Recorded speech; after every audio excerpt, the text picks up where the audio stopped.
Let's begin today's Vanguard news with nothing but Stoicheia card reveals for Levidras in DZBT04. Because pencil sharpening season is finally over. Stagnipper Dragon is your typical D-series starter, which I'm not going to lie, is probably one of the most badass looking beetle dragon designs I've ever seen.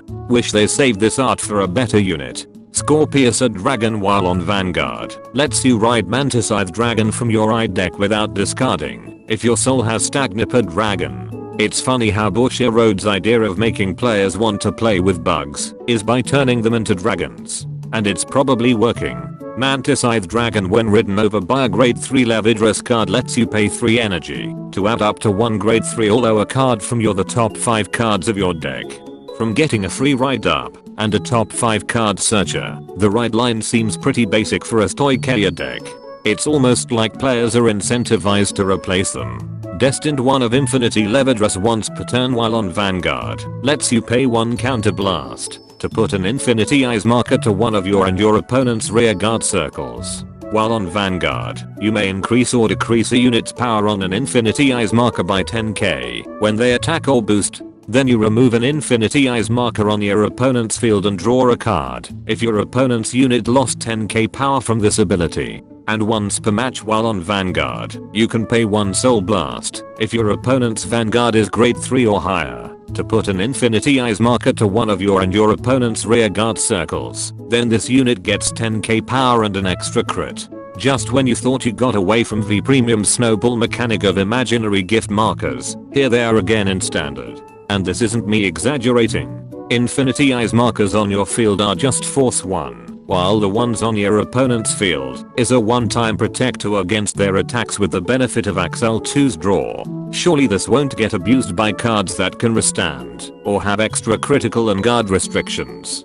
Take note, while you can stack these markers onto one rear guard circle, you can only increase or decrease a unit's power once, since the effect is from Levidras and not from the marker itself. And better make sure your Infinity Eyes markers have sleeves, because the mirror match is going to be stupidly confusing if either players can't tell which markers are theirs. Packlaw Huntsman Hooli, when placed on rear guard, lets you pay 1 counterblast if your Infinity Eyes marker is in the same column as her to call up to 1 grade 3 or lower card from your drop zone. Then she gets 10k power if you have 3 or more Infinity Eyes markers on both players' field.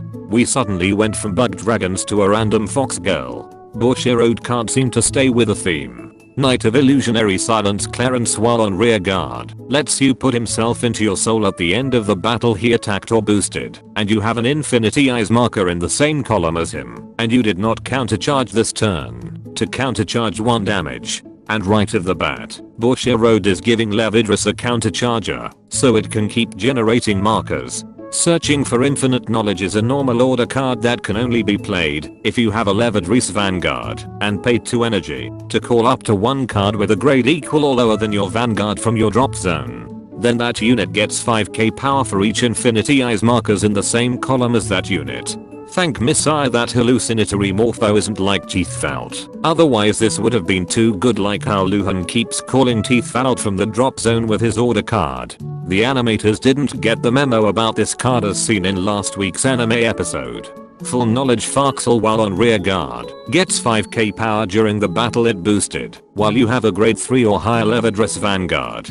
And while on rear guard, it gets 2k power when it boosts a grade 3 or higher Levidras Vanguard and your opponent's regard has your Infinity Eyes marker to get 2k power. Then you can pay 1 counterblast to allow one of your back row rear guards to attack and get 10k power. So on top of being Levidras's 15k booster, it also enables a 4th attacker and gives it 10k power. Ariel Sage just got dethroned from being the best divine card booster. On Fallen Atagaster, when placed on rear guard, lets you pay 3 energy if your Infinity Eyes marker is in the same column as this unit to add a card from the top 2 cards of your deck and putting the other to the bottom of your deck. Then this card gets 5k power. And while on rear guard during your turn, it gets 5k power if you have a grade 3 or higher Levidras Vanguard and there's 3 or more of your Infinity Eyes markers on the field. Then this unit can attack from the back row if there are no other rear guards with the same name as this unit from your back row. And here we have Levidras' 5th attacker. That would make Magnolia feel obsolete, because a bug dragon uses the same strategy but better. Finally, here's Levidras' SEC and DSR rarities.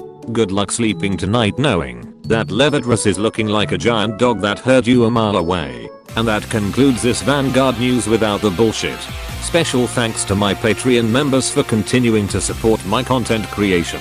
Be sure to subscribe and let me know in the comments how many Infinity Eyes markers can you fit in your deck box that's filled with energy cards.